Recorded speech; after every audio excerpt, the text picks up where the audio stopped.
Once, when I was still a boy, my home stood at the end of a quiet suburban road, beyond which lay an old ruin filled with mystery. I often went exploring this ruin with friends, our adventurous spirits tickled by its eerie presence. The walls were crumbling, and the doors creaked ominously.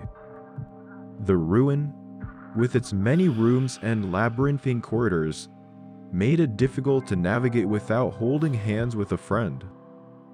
We had to move back and forth through the narrow passages and over obstacles. One Friday night, with no school the next day, I invited my best friend over for an exploration. He arrived as dusk was setting in, but we still wanted to spend some time in the ruin before it got too dark. We took powerful flashlights just in case and headed towards the ruin. After walking for about 10 to 15 minutes, we stopped and leaned against a crumbling wall to talk.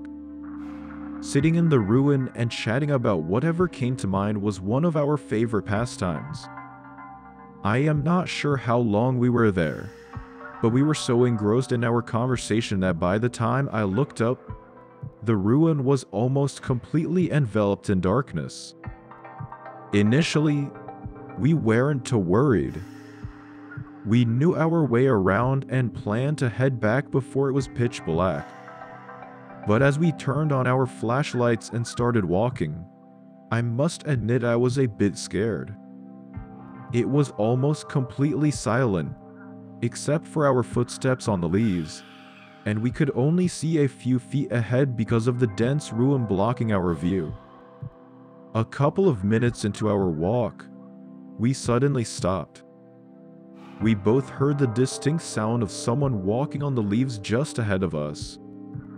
They must have been just 15 to 20 feet in front of where we were standing, likely behind some trees. I couldn't help but wonder why anyone would be walking alone in the ruins at this time of night. Trying to stay calm, we thought the person was starting to move away when the footsteps abruptly stopped. My friend and I froze, looking at each other in fear and confusion. It felt as though everything had suddenly gone completely silent. As I looked at my friend, a rush of imminent danger flooded over me. Almost immediately, we heard the leaves crunch from just a few feet behind us. My instincts kicked in, and I ran straight towards my house, navigating the complex corridors and broken obstacles with difficulty in the near darkness. My shoulders kept bumping into walls as I ran. I could hear footsteps crunching leaves behind me, hoping it was my friend, but too scared to look back. After about 30 seconds of running, I heard the footsteps veer sharply to the right and fade into the distance, which terrified me even more, realizing those footsteps weren't my friend's. I wondered where my friend was and if he was in trouble. Eventually, I reached my backyard and immediately went into my house through the back door. Out of breath, I looked out the windows, hoping to see my friend show up. After a few minutes passed, I started to worry.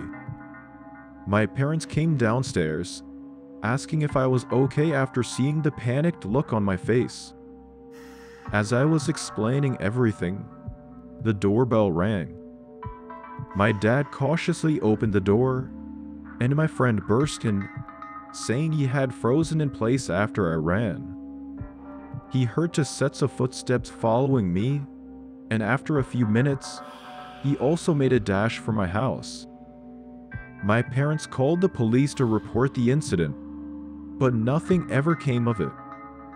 My friend and I still talk about it, coming up with new theories about what really happened that night. Part of me wishes I had looked back to see who was chasing us, but I know in a ruin like that, I wouldn't have gotten 5 steps before running into a tree. Anyway, that remains the most terrifying experience I've ever had, and ever since then, I always feel uneasy when I am near the ruins at night.